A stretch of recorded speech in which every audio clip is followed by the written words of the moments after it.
How's it going, everyone? So, it's only been a few hours since I uploaded my last video where I was talking about the recent influx of anime games and why I feel there's not really much originality and creativity going into them.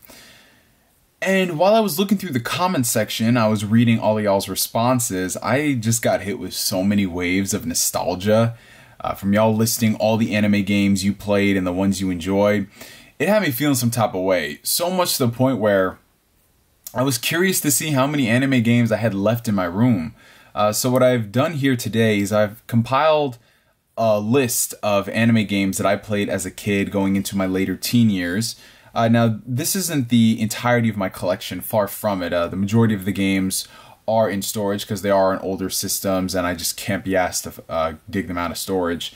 But what I have here is just the ones that I had, like I said, later in my life, or they were just randomly there for whatever reason. So we might as well start with the most scarce titles, the titles I think most people probably haven't played, and then work our way to the more mainstream ones. So the first one that we have here is for the PlayStation 2, Yu Yu Hakusho Dark Tournament. Now, Yu Yu Hakusho, as you guys know, is my all-time favorite series. I love it to freaking death. It was the anime that really started it all for me. Like, I'd seen Sailor Moon as a kid, I'd seen Dragon Ball, I've of course watched Pokemon, but Yu Yu Hakusho was the one that got me thinking, yo, I want to watch more shows like this, and that's what got me into purchasing the DVDs, and then from the DVDs I looked at Funimation's catalog, and then from Funimation's catalog I found a lot of other cool shows. So when I found out they were coming out with games, there were actually two Yu Yu Hakusho games. They had one for the Game Boy Advance, well, two that I played anyway. One for the Game Boy Advance, and then they had this for the PS2. Now, the Game Boy Advance game, the best way I could describe it is essentially Yu Yu Hakusho stick figures the game. Because if you just looked up any gameplay on that title, oh my god. It was pretty freaking bad, man. I mean, not only is it a low-budget licensed game, but it's on the Game Boy Advance, so yeah. But this one right here definitely felt more up to par in terms of visuals and in terms of aesthetics. It felt like you were actually playing the anime for the most part. But here's the thing. Like, I had fun playing this game and, you know, transforming into the various characters and using all the special powers. But for the life of me, to this day, I probably still wouldn't understand it. How the hell did you play this as a fighter? Because I was looking off like how you do your combos and how you do all these crazy things. I don't know how I freaking beat the game, probably by luck, because trying to pull off crazy combos in this game was weird, man. But when you actually did, bro, it was so satisfying because the combos in this game are so cinematic and so over the top. Like, just for simple things like punching and kicking, like the sound effects that are attached to it, like dudes slapping each other and kicking them, and then when you get into the combo, it's like bang, bang, bang. And it's so over the top, but it's so freaking dope, man. It's so satisfying because of it. But yeah, man, it went up to the Dark Tournament saga, as you see right here. It's a Dark Tournament, and correct me if I'm wrong, this was made for people outside of Japan. I don't know if this game existed in Japan. They had a couple other Yu Yu Hakusho games, like on the Super Famicom, and I think there was probably a DS title, not a DS title, but another Game Boy Advance game that came here. And they had some other games scattered throughout, but we only got a handful, since Yu Yu Hakusho was popular, but it wasn't like Dragon Ball Z tier. But yeah, I still had a lot of fun with this game. Like, the presentation was great. They actually included tidbits of the anime in here. They had this weird token mechanic that I remember. It was very, very strange, but it was varied because it was a different type of game. So yeah, Yu Yu Hakusho Dark Tournament. Now moving into the next game, which, you know, when I was talking about games that I wish had more creativity and ingenuity attached to it, this game right here fits the bill. And that is Shaman King Power of Spirit. Now, I, to this day, have not run across a single person who has repped the Shaman King franchise as much as I have when it came to the video games.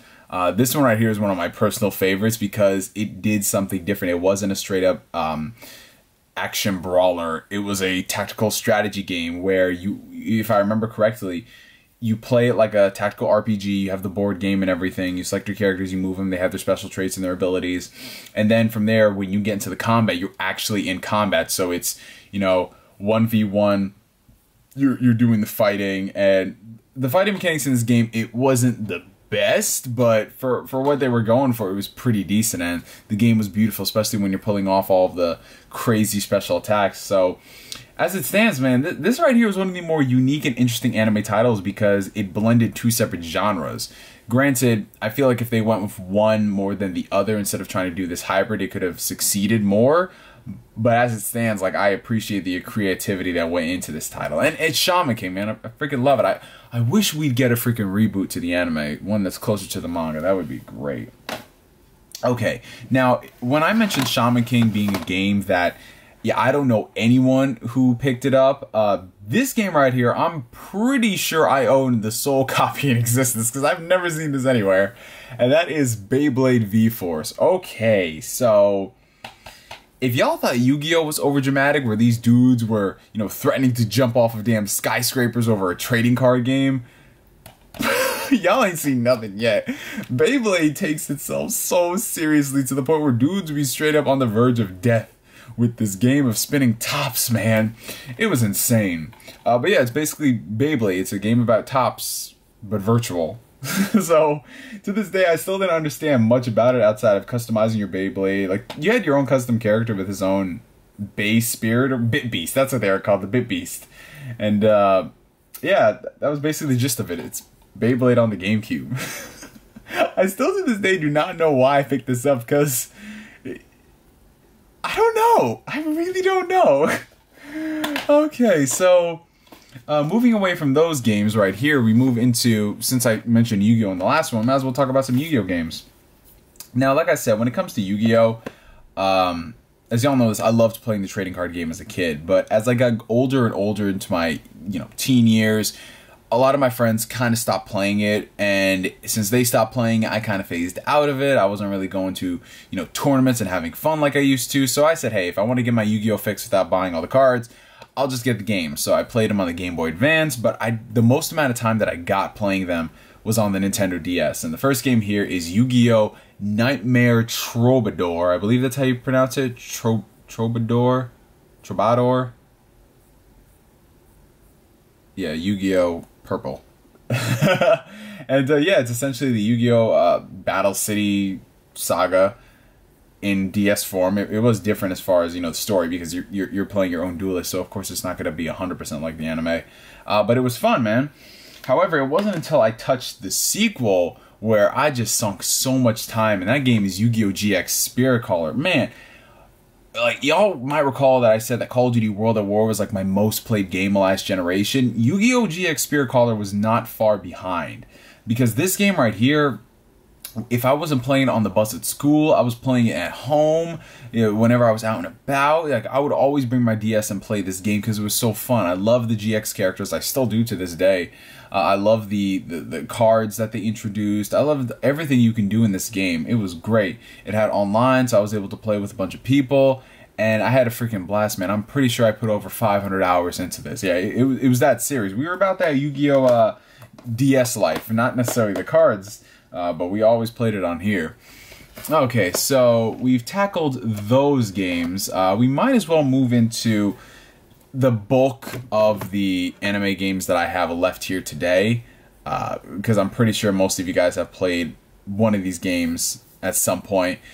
So we might as well start off with the game that really started it all here in the States, and that is Naruto Clash of Ninja. Yes, ladies and gentlemen, the OG up in the house.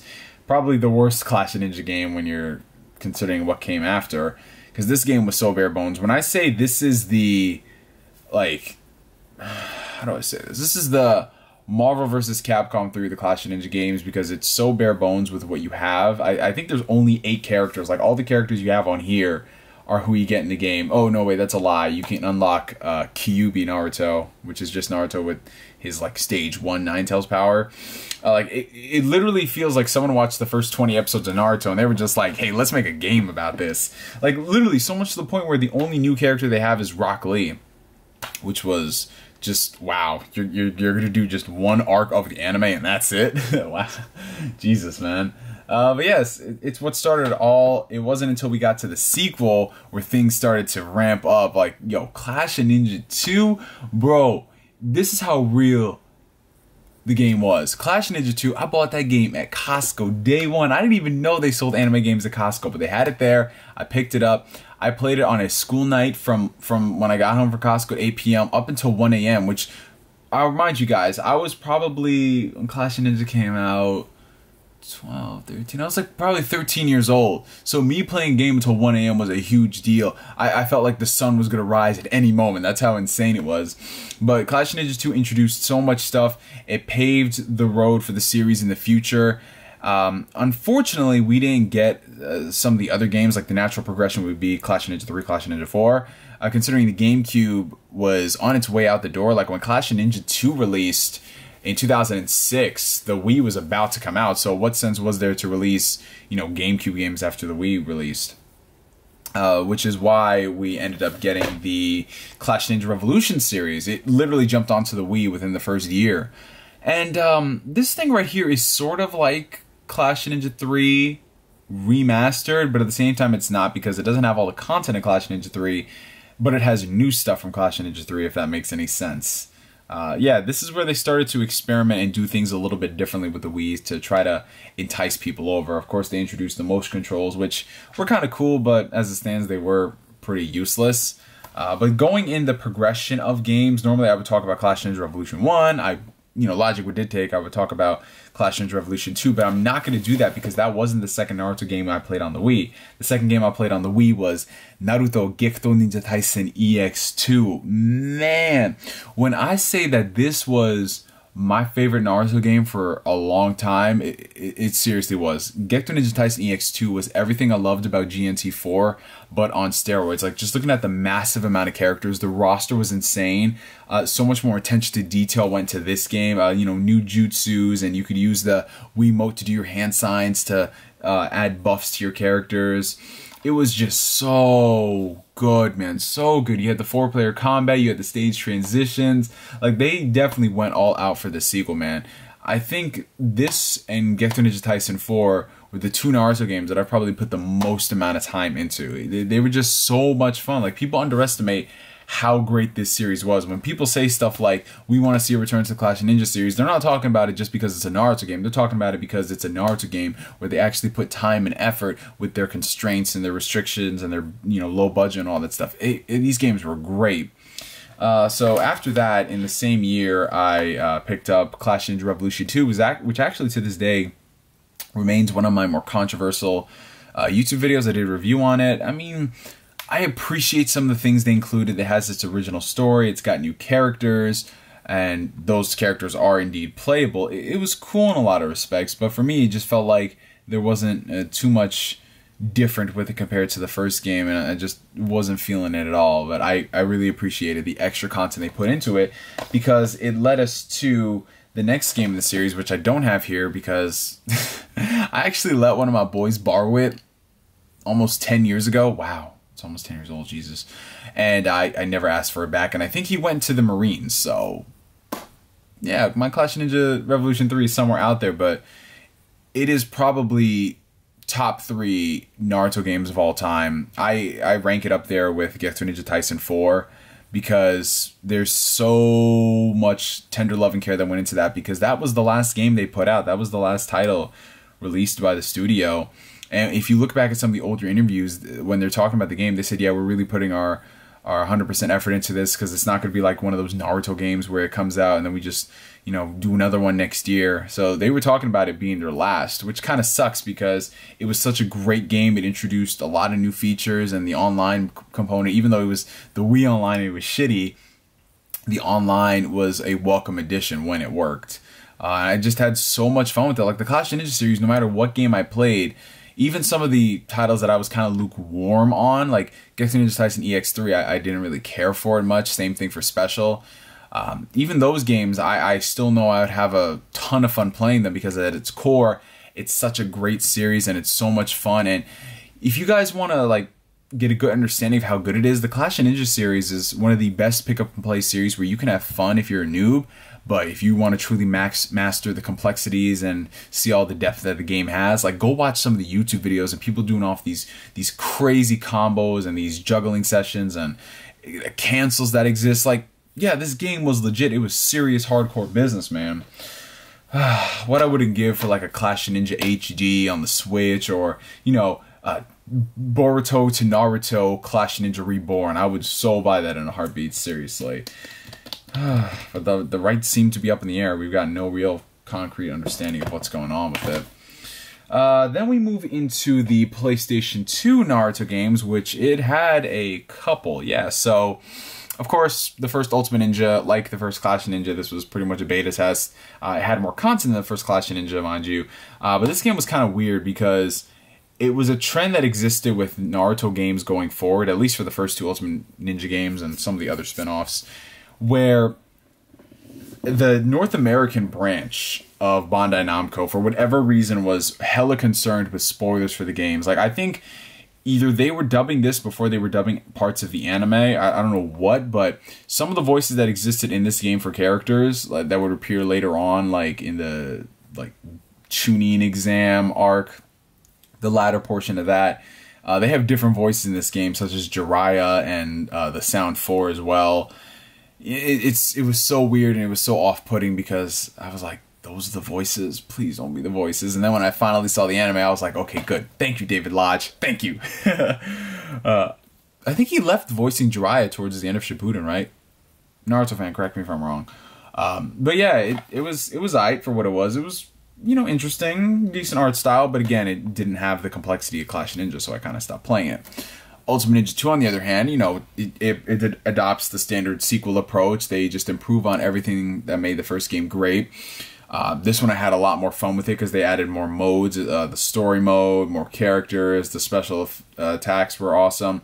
But again, going back to what I was saying, this game was censored over here in the United States. Some of the characters, I know one in particular from the first Naruto movie, Ninja Clash in the Land of Snow. I think his name was it Doto Kazehana? I'm not too sure. You know the guy I'm talking about. He existed in the Japanese version of the game, but in the American one, they cut him out, which is so weird. Because this game and the movie released pretty much within the same month. So that made no sense. They were really trying to avoid the spoilers. I'm just like, why would you do that? The movie is out for one night only in the States, and you're going to censor the game that's going to be out for months? Yeah. But moving into that, we get what is the undisputed, in my personal opinion, the undisputed king of the Ultimate Ninja series. And that is the legendary Ultimate Ninja 3. Yo, if Gekitou Ninja Taisen 4 and Revolution 3 are like the GOATs for Clash of Ninja, this is the best Ultimate Ninja game in my opinion. Just like the stuff here that really set things going for the future. Oh my god, like the presentation in this game is out of this world. Like y'all thought the Storm series looks hype with its ultimate jutsus? Nah, you gotta look at some of the stuff here. Need I say more? The first Hokage's ultimate jutsu is the definition, the literal textbook definition of extra. That dude went hard in the paint, man. He beat bees in the trap. And yeah, they had so much stuff in this game. That's one thing I miss about all the old anime games. Even though, yeah, they weren't the deepest games in the world, they still had a lot of content in it, and they had a lot of longevity, and you could get your money's worth out of them. Especially a game like this where playing it, just like the amount of customizations with the characters, and you could equip jutsus to different characters, shit that didn't make sense. Like you could have characters learning the Chidori, you could have characters learning like Fang over Fang. It made no sense, but it was awesome. It was great. You know, shout out to the first Hokage right here with that freaking ultimate jutsu, man. You can make a damn cup of popcorn in the time he takes to do that jutsu. Oh, so yeah, man. Even though Ultimate Ninja 5, which unfortunately did not get localized here in the States, even though I had a lot of fun with that one, I'm always going to come back to Ultimate Ninja 3. Always, from now until the end of time. I freaking loved it, man. And that wraps up the Ultimate Ninja trilogy. Now we move into the Naruto spin-off games on PS2, which we didn't have many, but we had a couple, two in particular, one of which is definitely my most infamous review, and that is Naruto Uzumaki Chronicles. Now, let me tell you a little bit about this. Oh, good lord. So, I was kind of on the fence about Uzumaki Chronicles. Like, I saw the previews in Shonen Jump magazine, but I wanted to get a good understanding of it. So, I actually rented it at Blockbuster. My Blockbuster had it like the day it came out. And I was playing it, and I was like, okay, this is kind of cool. It's all right. Let me go ahead and buy the game on Amazon. So I bought the game on Amazon full price when I was a kid, which means that the games felt like they costed 3 times more. And I finished the game after owning it for a couple of hours. Like, I didn't realize how far I was into this. And looking back, this is honestly one of the worst Naruto games out there. Just look, I know looking at the back of the game, you're looking at these designs and you think, yo, that looks tough, man. But this game was very, very shallow, very, very ugly, very, very censored. They called Rasengan Power Strike, and oh, this is just not a good game at all, man. Again, it was trying to be different, and I appreciate that, but it was not good. Like, not good at all. We move into the sequel, which I already know one dude in particular. He's probably going to text me the second he sees this video. I know you, K-Cube. Uzumaki Chronicles 2 was definitely a better sequel. I will not deny that. It had original story. It was a pretty decent story. It felt like a Naruto filler movie. But yeah, they just expanded on the things that worked in the first Uzumaki Chronicles, removed the things that didn't. They added in playing as multiple characters, which was great. And yeah, as it stands, it was a better sequel than the first game. This thing right here was just so lackluster compared to the Japanese version, and it didn't even have all the characters you can play as, and like they censored parts of the story and the intro because of, I don't know what it was. I think it was because they had Itachi and Kisame in the Japanese version, and the English dub had not gotten up to that point, so they're just like, yeah. I mean, look at the Rasengan. Oh, I'm sorry, the Power Strike. This thing right here doesn't even look like a Rasengan. It's like Naruto's reaching out and he's saying like, dude, don't touch my bro. Oh, shit. That's what I said in the review. Holy crap. Flashback. Oh, shit. I'm sorry, that was not planned. Jeez, man. Okay, we gotta move the fuck on. Okay, moving into the handheld side of things. When it came to the Naruto games on handhelds, I had a couple of them, didn't play too much because there was like a metric crap ton from the Game Boy Advance into the DS, and they still had a couple of them on the 3DS. The only game that I had on the Nintendo DS was Naruto Ninja Council 3, which I don't think this is the 3rd Ninja Council game. I think this is like actually the 4th Ninja Council game in Japan. They did some weird things when they brought the games over here to the States because they had to transition from Game Boy Advance to DS. But yeah, it was interesting. I'm trying to remember how this game played out. I think it was a side-scroller. I want to say this was a side-scroller platformer, I think. Right? And the way you do your jutsus, you would use like the touchscreen and you have to speak into the touchscreen. Well, not speak into the touchscreen, speak into the DS, and that was kind of cumbersome. You had multiple battles, which was pretty cool. You can play with all your friends. Yeah, I had fun with this. I put a lot of time with this because I bought it, I believe, for my 8th grade school trip. I needed a game to play when we were going on our mini vacation to celebrate us graduating. And I bought this and I had fun with it. It was cool, I guess. Now let's move into the PSP. We got 3 games right here. We might as well start off with the first one that I bought, which is Naruto Ultimate Ninja Heroes. And you all know the reason why I bought this.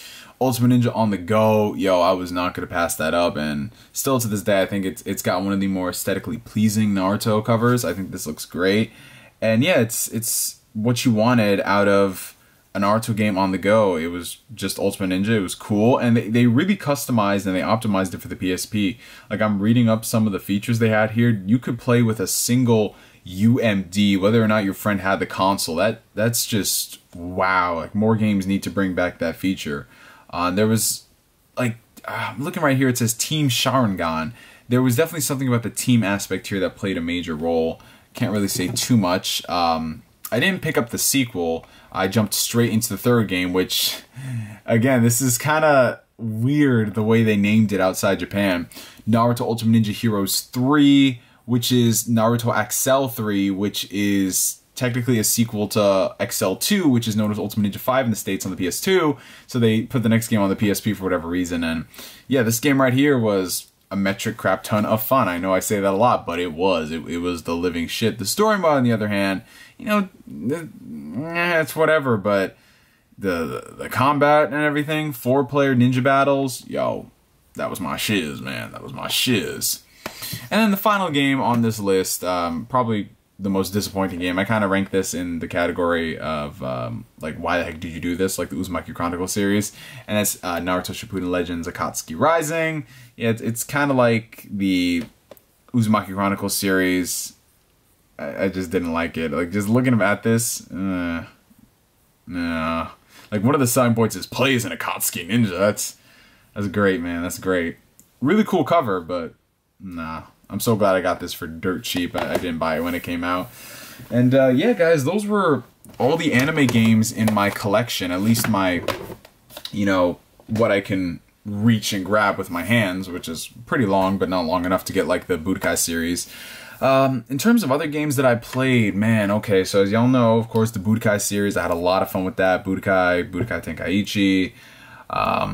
I played some of the occasional spin-off Dragon Ball games, like I think on the Game Boy Advance it was called Dragon Ball Z Taiketsu. That was pretty different. And they had a lot of weird one-off Dragon Ball games. I remember on the PS1 they had, was it like Ultimate Battle 22 or whatever? And of course, you know, you had GT Final Bout. Which is so funny because that released here in the States before GT was even a thing in the States, and then they re-released it when GT came out, but it was like still the same game. They didn't go back to change the voices. Like, they released a PS1 game in 2004. That was wild, fam. Of course, I always rep the Legacy of Goku series, Boost Fury. Y'all already know this. Attack of the Saiyans, great game.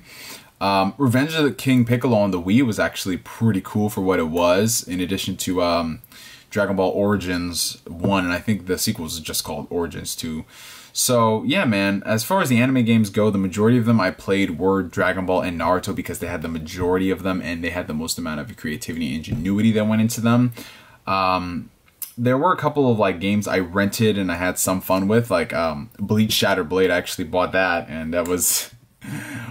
When I say the only reason I bought that game was so I could swing my Wiimote like a dumbass and think it was a Zanpakuto. Yeah, that's basically it, man. It was, yeah, literally with the freaking Wiimote. Then there was, I rented Bleach. This is later on when I had the PS3. Bleach something. You know, the Musou game that came out. Everyone was hyping it up and ended up being dog shit. I rented that from GameFly, like in 2012. Was not a fan at all. I returned it that same day. What else, man? Yeah, the One Piece games. I played on the GameCube. I still remember the demo I had for One Piece Grand Battle. I think it was on... Yeah, I got it in a PlayStation magazine. That was so much fun. Never picked up any One Piece game until I got... I think the first Pirate Warriors, surprisingly. I did play the one on the Wii, the really rare Wii game. I can't remember what it's called. A lot of people hate the game, but I thought it was kind of cool. What the heck was it called? I don't know. But yeah, man, since then One Piece has had kind of like hit and miss anime games. Like, they have the Musou series, and they have Unlimited World Red, and then this new crappy Burning Blood. Ugh. Now they got a new one announced, which I'm still kind of torn on. And then, yeah, man, I played some various games for different franchises here and there. I can't really recall, like, just some random games on the DS, like whenever I went to a convention and people had it and I tried it out. Yeah, just trying to think. I'll probably remember some when y'all post them in the comments section. But that was basically my list of anime games, guys, in this long, rambly video. I definitely had a lot of fun doing this, and thank you guys so much for leaving those comments that prompted me to do this spontaneous video. It was really fun. And I have to go wash my eyes out because I'm pretty sure I got dust from all these old-ass games there. For me, for now, my name is NGS signing out, and like always, I will catch you guys later. Peace.